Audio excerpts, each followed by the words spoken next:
Hi everyone. Dementia units are interesting places, and dementia residents are interested in everything that's going on. After all, they've got all day to sit there and observe. They are the ones who watch and notice if someone has put on weight, lost weight, whether someone's pregnant or not, and they'll state it loudly, publicly. But in terms of us taking an interest in the dementia residents, it's important to take an interest in how they're faring, how they're sleeping, how they're eating, drinking, what activities they like, whether they've made friends. When we have an interest in all their activities and their daily life, and we can become part of that and become informed and updated and educated through that, it becomes interesting for us. Dementia units can be interesting, entertaining places, and indeed we can get to enjoy, going to a dementia unit when we visit, and that's an important part of it actually, because to remain interested in visiting someone and supporting someone, we've got to get something from it too. It can't just be a one-way situation. I mean, firstly, it starts with being interested in helping and wanting to help, and then actually get there and helping. And eventually we become integrated in with the dementia facility, in with the community, which is the best arrangement all round when there's that integration, because when there's an integrated situation, I'm relaxed, the person I'm visiting's relaxed, and when you're relaxed, you're happier. You'll be happier coming to visit, more relaxed visiting. And it's not a burden, or you don't do it as a burden or an obligation, but rather because you want to do it, you're interested to do it, you're happy to do it. Now that you're integrated, you're well informed, so it's less stressful. Now, this is a really important part, because it's extremely stressful in a dementia unit if you're not informed. Yeah, because, it can just become chaotic quite quickly.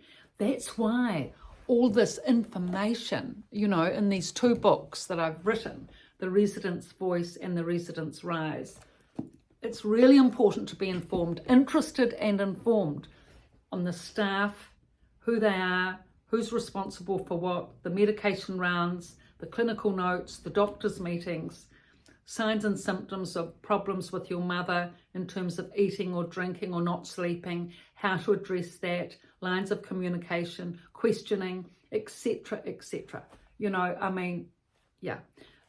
Everything has to be in place. There really needs to be an interest in becoming informed about how a dementia unit functions. If you have a resident or a family member with dementia in a dementia unit, it's so important. Just not to just drop them off and think that the staff will look after them. No.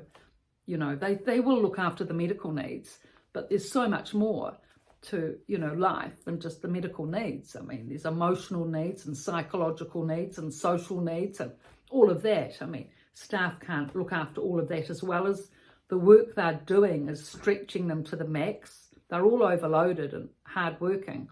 It's just not practical to expect them to be able to look after all those other emotional needs as well. So that's where we have to be educated as friends and family to know what to do and how to do it. Now, and how to help and take an interest, and what to take an interest in. I mean, the medical needs, the medical staff naturally are qualified at, doing dressings and handing out medications and all of that. But we as family and friends and relatives can take an interest in that which we can partake in, which is a lot, which is, the walking, the activities, the having meals, the helping with feeding, the helping with hydration, etc. All of which I've gone through in the other videos. So if you're in this position of wanting to know what to know in a dementia unit, just go through the videos, scroll through, and the topics are clearly stated, and you can start with those topics that you feel are of importance and interest to you. Now, in terms of taking an interest in becoming integrated in the unit, there is a balance. I mean, it's also important that the resident makes an effort. It's not just that the relatives to make all the effort and the resident make no effort. I mean, I actually have seen a case where a relative made so much effort for her mother, but the mother didn't really return the effort. She didn't try.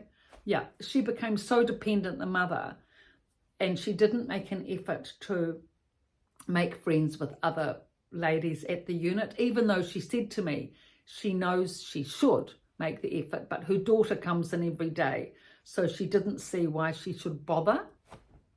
Yeah, but it was not good for the daughter. It was too much strain for the daughter. She was the only